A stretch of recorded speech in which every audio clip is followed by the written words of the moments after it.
विघ्नहर्ता श्री गणेश, श्री गणेश, श्री गणेश। प्रभु के प्रत्येक अवतार का कोई कारण होता है। महागणाधिपति के मयूरेश्वर अवतार का कारण था दुराचारी असुर सम्राट सिंधु का अंत। असुर राज चक्रपाणि और उनकी पत्नी उग्रा वो पुत्र प्राप्ति के लिए सूर्य देव की तपस्या कर रहे थे। तपस्या करते करते रानी उग्रा से ऐसी भूल हुई जिसके कारण उनकी तपस्या का जो फल शुभता लाने वाला था वो दूषित हो गया।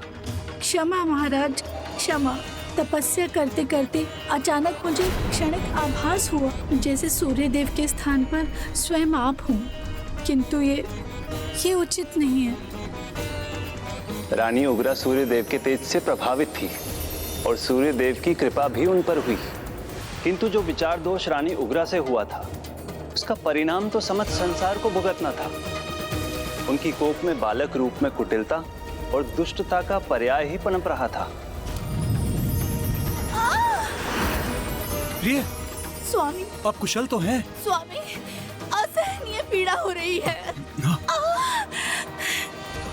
रानी की कोख में जो बालक पल रहा था उसका तेज भी उसी तेज के समान था जिससे रानी प्रभावित हुई थी, जो अब उनकी पीड़ा का कारण बन रहा था। बस प्रिय, कुछ दिनों का ही कष्ट है, उसके बाद हमारा ये पुत्र आपकी कोख में नहीं हमारी गोद में होगा। जो जन्म के पूर्व ही मुझे इतना कष्ट दे रहा है वो कहीं मेरे दोष का दंड तो नहीं?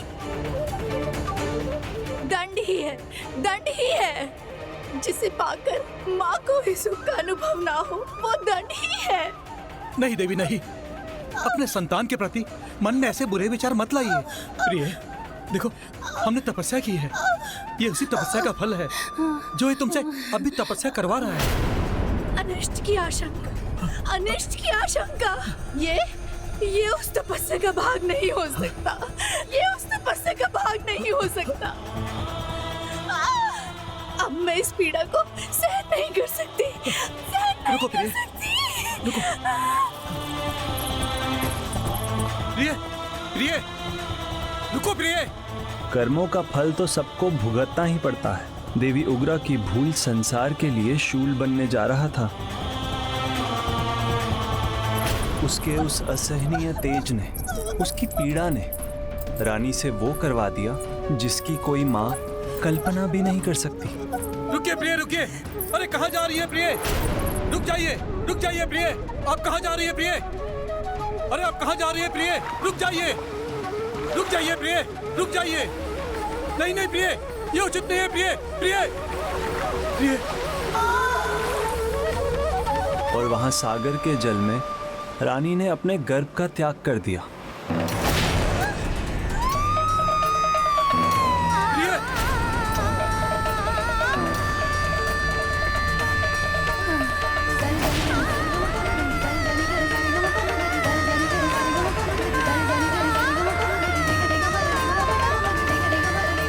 प्रिय, प्रिय, प्रिय।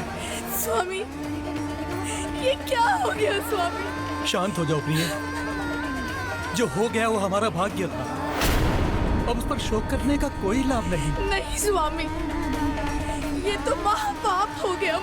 अब मुझे जीने का कोई अधिकार नहीं, कोई अधिकार नहीं। नहीं प्रिय, नहीं, नहीं, नहीं,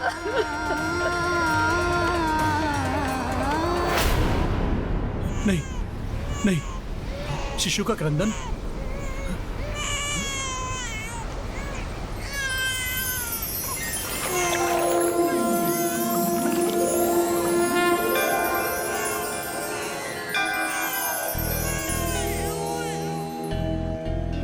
राजन, ये आपका पुत्र है।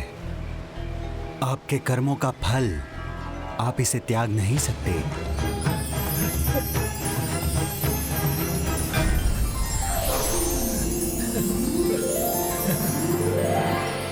धन्यवाद समुद्रदेव। दोष मेरा है प्रभु, मैं ही इसके तेज को सह नहीं पाई। हाँ देवी उग्रा, इसमें सूर्य देव का अपार तेज है, किंतु माता पिता होने के कारण यह आपका कर्तव्य है कि इसका उचित मार्गदर्शन हो और ध्यान रहे कि इसका तेज व्यर्थ ना होने पाए। अवश्य समुद्रदेव, आपका यह सुझाव हमारे लिए आदेश के समान है। प्रभु, एक और विनती है मेरी। आपने मेरी संतान की रक्षा कर मुझे महापाप करने से बचाया है। अब आप ही इसे इसका उचित नाम देने की कृपा करें। समुद्र में इसका जन्म हुआ है, इसलिए इसका नाम होगा सिंधु।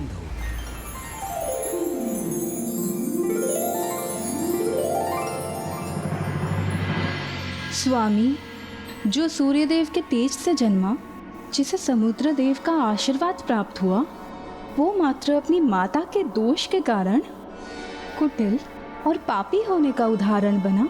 नहीं प्रिय, अपने भविष्य के निर्माण का उत्तरदायी तो व्यक्ति स्वयं होता है।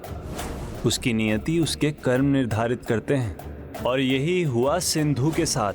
माता पिता के मार्गदर्शन के कारण वो पांव के एक अंगूठे पर खड़ा रहकर 2 सहस्त्र वर्षों तक सूर्य देव की तपस्या में लीन रहा। ओम सूर्याय नमः, ओम सूर्याय नमः, ओम सूर्याय नमः, ओम सूर्याय नमः। और जब उसकी तपस्या उसके चरम पर पहुंची तो वह सशरीर उठकर आकाश में सूर्य देव की ओर ही बढ़ने लगा। ओम सूर्याय नमः, ओम सूर्याय नमः, ओम सूर्याय नमः, ओम सूर्याय नमः, ओम सूर्याय नमः, ओम सूर्याय नमः। मेरे निकट आकर स्वयं को भस्म करने की आवश्यकता नहीं है। मैं तुम्हारी तपस्या से प्रसन्न हूं सिंधु। सिंधु का प्रणाम सूर्यदेव। मांगो, क्या वरदान मांगते हो? मैं अवश्य दूंगा। सिंधु चाहता है सम्मान, देवताओं के समान। अजय होने का वरदान चाहता है सूर्यदेव।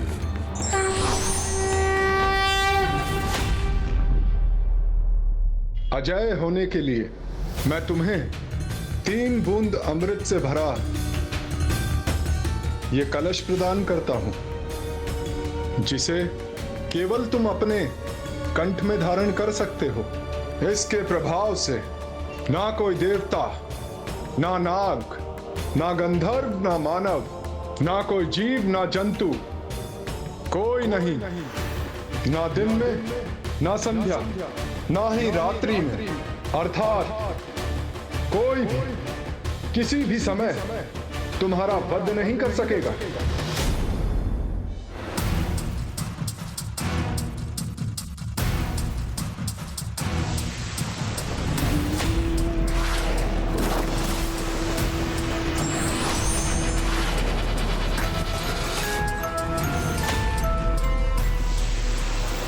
तीन बूंद अर्थात तीनों लोक होंगे मेरे अधीन। मेरे वरदान से प्राप्त शक्तियों का उपयोग जगत कल्याण के लिए करना पुत्र।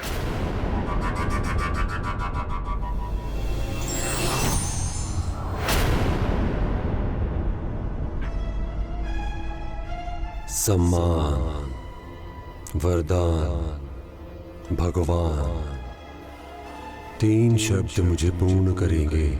दिव्य तेज तो जन्म से ही प्राप्त है, और अब अपने इस वरदान से मैं बनूंगा भगवान।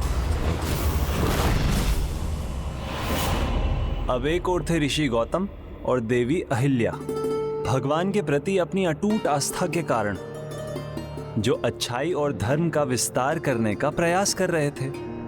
और दूसरी ओर था दुष्टता का पर्याय सिंधु, जो अपने तेज और शक्ति के उन्माद में दुष्टता का ही विस्तार करने लगा। अपने आप को भगवान घोषित कर उसने तीनों लोकों पर अपना अधिकार कर लिया। फिर धीरे धीरे उसने सभी प्रभु भक्तों को अपनी भक्ति करने पर विवश कर दिया, और जिन्होंने ये स्वीकार नहीं किया उन्हें उस दुष्ट ने मृत्युदंड दे दिया। तीनों लोकों पर विजय पाकर वो सभी से अपनी पूजा भी करवाने लगा। भगवान सिंधु की, भगवान सिंधु की, भगवान सिंधु की। तब देवताओं के अनुरोध पर मैं उसे रोकने गया।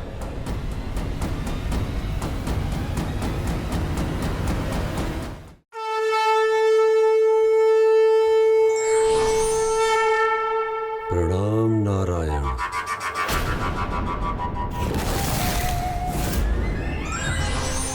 हो गया सम्मान जितना होना था। अब सिंधु के साथ युद्ध में अपमान ही होगा नारायण। वरदान की शक्ति से इतने उत्साहित हो सिंधु, या वास्तव में मेरा सामना करने का साहस भी रखते हो? मेरा साहस सह नहीं सकेंगे नारायण।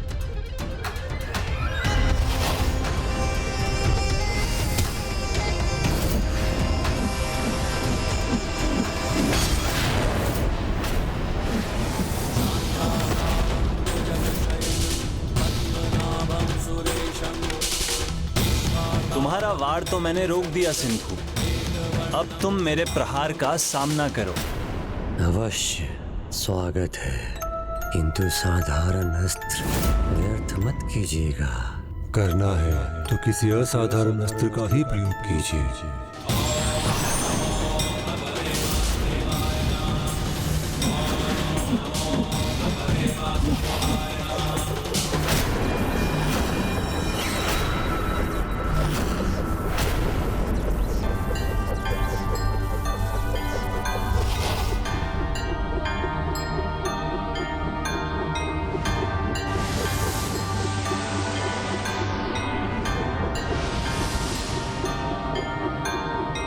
ये कैसे संभव है? इसने प्रभु श्री हरि नारायण के सुदर्शन चक्र को धारण कैसे कर लिया? मेरा सुदर्शन चक्र थामकर उसे धारण कर सके ऐसा असाधारण योद्धा तो मैंने कभी नहीं देखा सिंधु। तुम युद्ध कौशल में अत्यंत निपुण हो। जो आप कहे वो आपको लौटाता है सिंधु, किंतु बदले में वरदान चाहता है।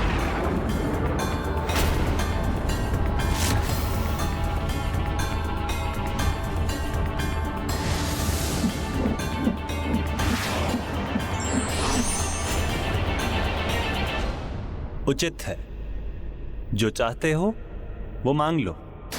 वास कीजिए मेरे नगर में, रक्षा कीजिए उसकी।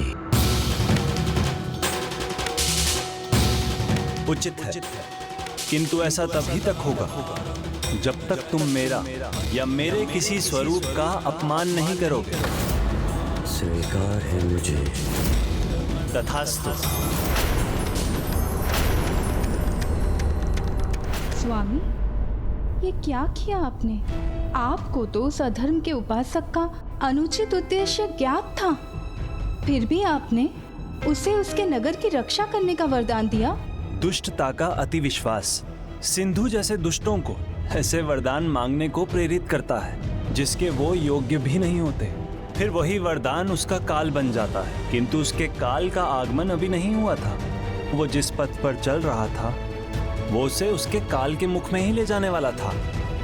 उस दुष्ट ने सभी ऋषि मुनियों और भक्तों को आतंकित कर उसे ऐसे ही यज्ञों की अनुमति दी थी जिसमें उसके नाम की आहुति दी जाए, किंतु ऋषि गौतम ये सुनने के लिए तैयार नहीं थे। अब एकमात्र वही शेष थे जिन्होंने सिंधु को चुनौती देने का साहस किया।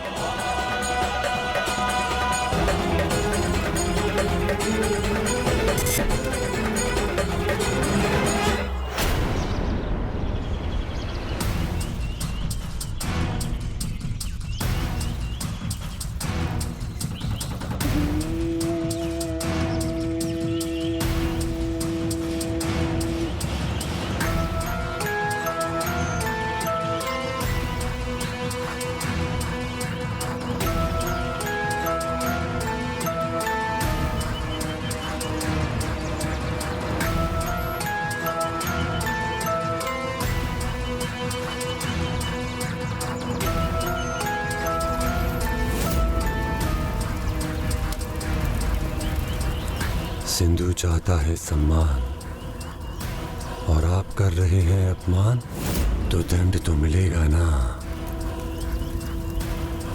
देवता नहीं, मैं ही तुम्हारी रक्षा कर सकता हूँ।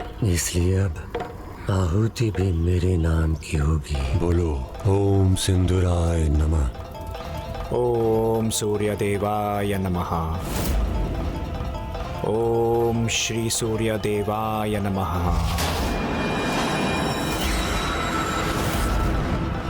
ओम सूर्यदेवाय नमः।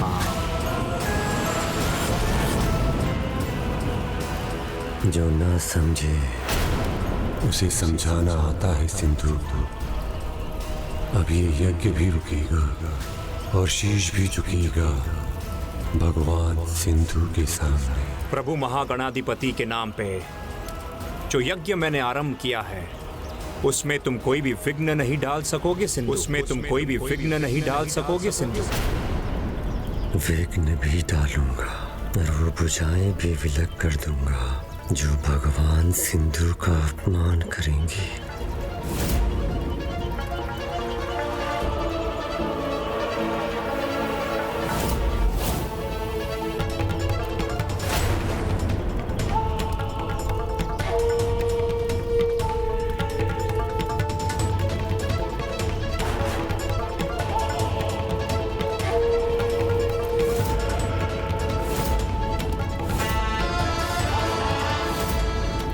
जो हाथ पूर्ण आहुति देने के लिए उठे हैं वो कट जाएंगे।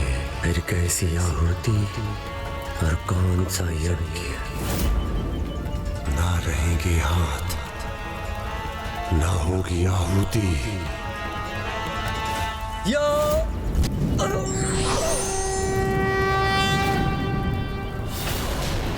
ओम नमस्ते गणपतये त्वमेव प्रत्यक्षं तत्त्वमसि।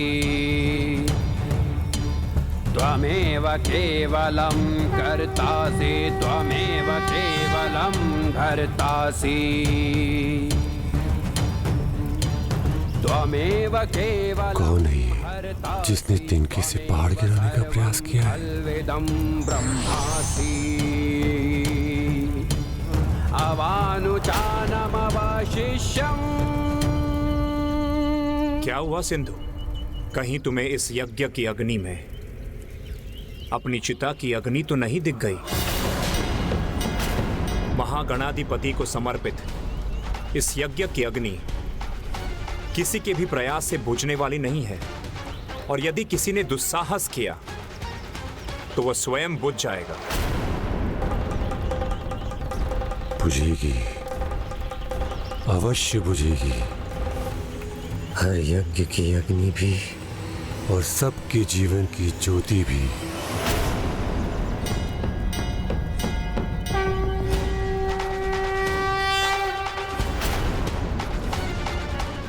केवल वही बचेगा जो मेरा नाम जपेगा, मेरे नाम की आहुति देगा, मेरी पूजा करेगा।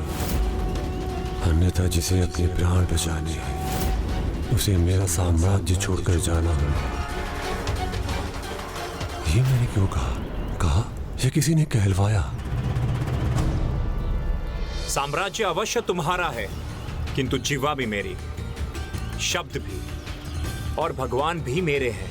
कोई अन्य उनका स्थान नहीं ले सकता। असत्य को सत्य मानना भगवान के भक्तों को शोभा नहीं देता। इसलिए मैं ये कदापि नहीं करूंगा। तो उसके लिए तुम्हारे साम्राज्य से बाहर भी जाना पड़े तो मैं अवश्य जाऊंगा। जाओ, किंतु कहां जाओगे? तीनों लोकों में मेरा ही साम्राज्य है। त्रिसंध्या क्षेत्र जो तीनों लोकों से परे है, वहां तुम्हारा क्या, किसी का भी अधिकार नहीं। मरघट का चुनाव मरने से पहले स्वयं कर लिया। अच्छा है, बहुत अच्छा है।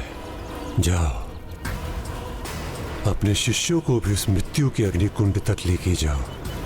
जिस किसी ने भी मेरे नाम का स्वाहा नहीं कहा, मैं उसे स्वाहा कर दूंगा।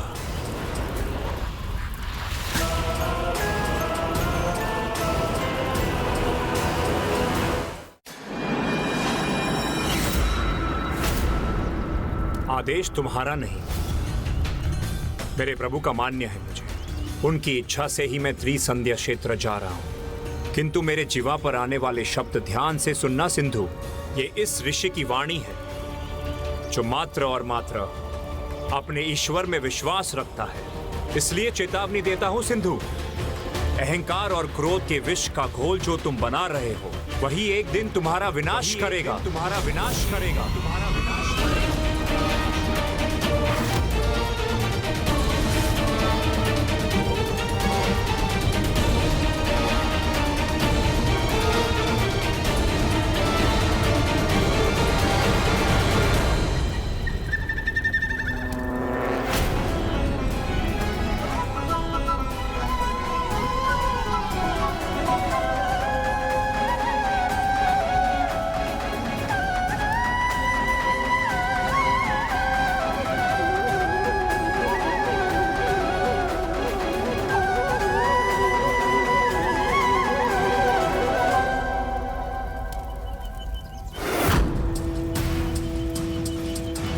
विष तो खुलेगा तुम्हारे और तुम्हारे शिष्यों के जीवन में, तुम्हारे भगवान में। तुम्हें तुम्हारे काल के मुख में ढकेला है।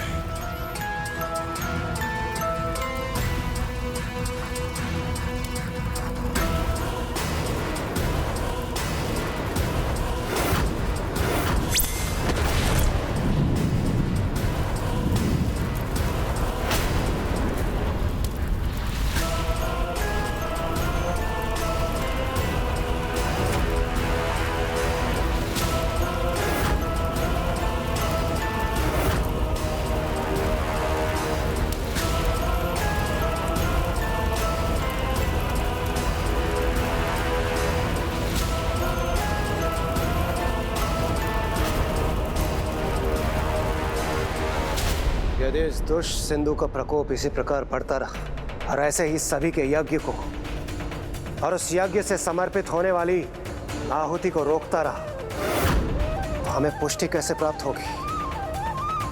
फिर हमें देवता कौन स्वीकार करेगा? निराशा भरी रात में भी आशा की चिंगारी छिपी रहती है। हमें उसी चिंगारी से भक्ति और धर्म की ज्योति जलानी है। जिस प्रकार ऋषि गौतम के यज्ञ की अग्नि में प्रकट होकर प्रभु संकट मोचक महागणाधिपति ने जैसे उनकी रक्षा की, वैसे ही वो सिंधु से हमारी भी रक्षा करेंगे। किंतु गुरुदेव, यदि हमने छिपकर यज्ञ किया तब भी उस दुष्ट सिंधु को ज्ञात हो ही जाएगा और वो हमारे यज्ञ में बाधा उत्पन्न करने अवश्य आएगा। इस प्रकार हम महागणाधिपति जी का आवाहन कैसे करेंगे? यज्ञ और पाठ नहीं कर सकते, किंतु प्रभु महागणाधिपति के आवाहन के लिए संकष्टी व्रत तो रख सकते हैं, क्योंकि इस व्रत की शक्ति यज्ञ के समान होती है।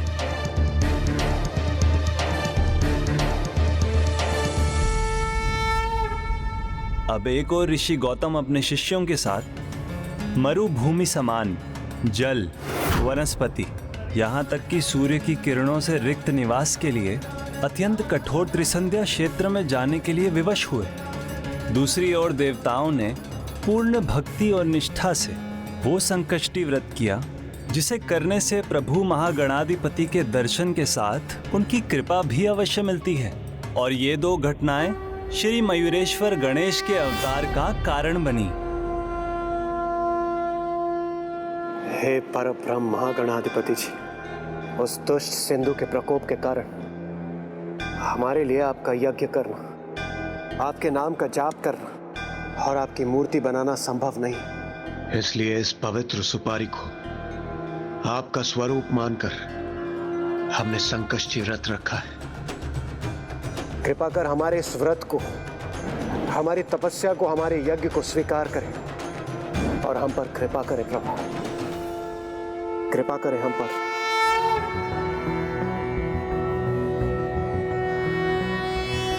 नमस्ते ब्रह्म रूपाय विष्णु रूपाय ते नमः।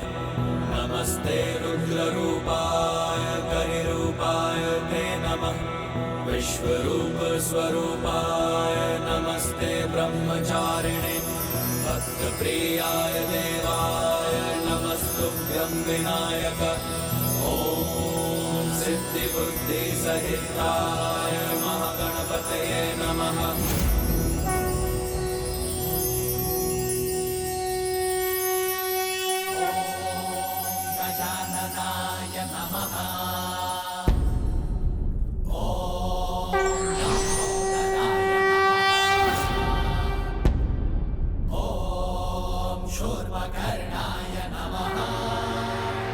आप सभी के भक्ति भाव और व्रत से मैं प्रसन्न हुआ।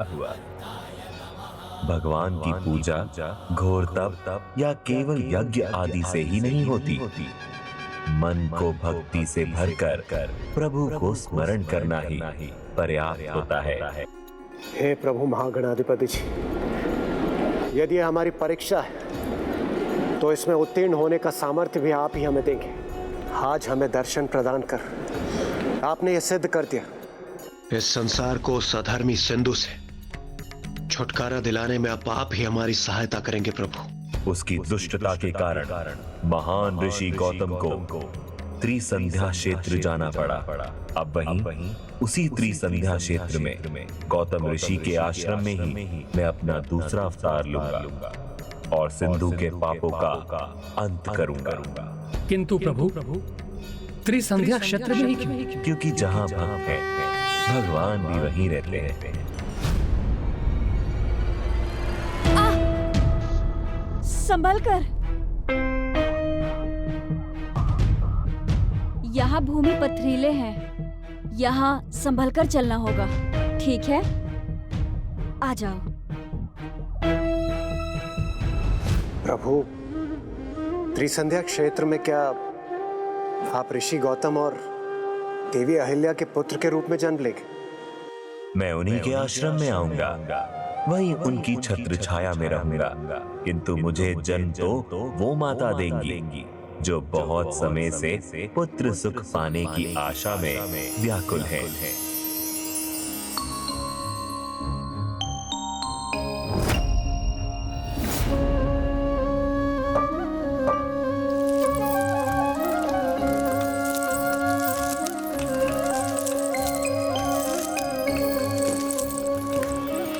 मुझे वो जन्म देंगी जो बड़े उत्साह से मेरी प्रतीक्षा कर रही हैं। जगत जननी देवी पार्वती।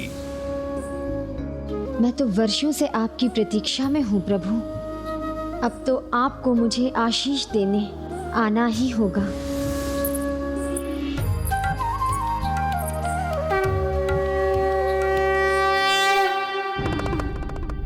प्रभु, प्रभु, प्रभु, प्रभु, किसी असुर का सामना करना हो तो प्रेत आगे है। किसी शक्तिशाली योद्धा का सामना करना हो तो भी प्रेत आगे है। आपकी और माता की सेवा करनी हो तो भी प्रेत आगे है। किंतु प्रभु, जिस प्रकार माता पार्वती मुझसे बालकों का पालना बनवा रही हैं, उससे तो मैं थक गया हूँ प्रभु। मैं बनाता हूँ तो माता कहती है अच्छा नहीं है। प्रेत जी, माता, पालने को अच्छे से सुसज्जित कीजिए। जो आज्ञा माते। किंतु प्रभु, कैलाश में तो बालक है ही नहीं, फिर व्यर्थ में पालने क्यों बनवा रही है माता?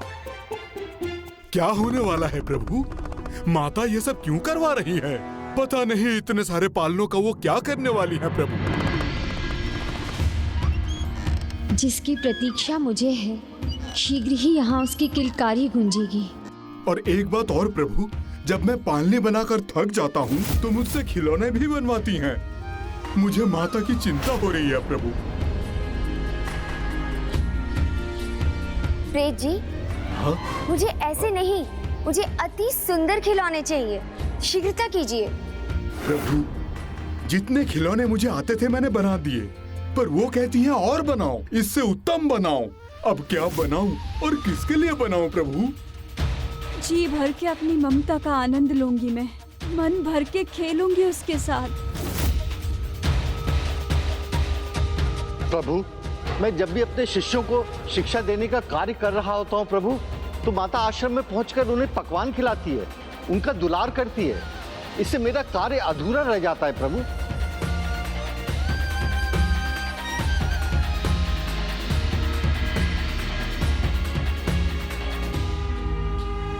प्रभु मैं कुछ समझ ही नहीं पा रहा हूँ। जब तक मेरा मन नहीं भरेगा उसका दुलार करूंगी, जी भर के खिलाऊंगी उसे। बताइए ना प्रभु, माता के इस व्यवहार का क्या कारण है? हाँ हाँ प्रभु बताइए ना। मातृत्व से बड़ी कोई तपस्या नहीं, ये उनकी तपस्या ही है। और तप में जितना आनंद आता है उससे कहीं अधिक आनंद एक स्त्री को अपनी ममता न्यौछावर करने में आता है। और वैसे भी देवी पार्वती पहली बार मातृत्व का अनुभव करने वाली हैं। और यही कारण है कि वो इतनी आनंदित हैं।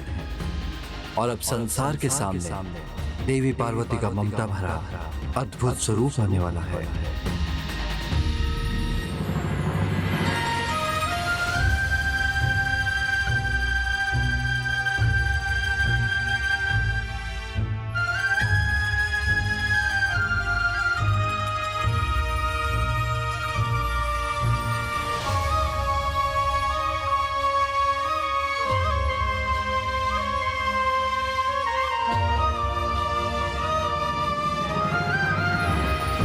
मातृत्व एक कोमल अनुभूति ही नहीं वरन कठोर तपस्या भी है, क्योंकि माँ की तपस्या और त्याग ही संतान के उत्तम भविष्य का आधार है।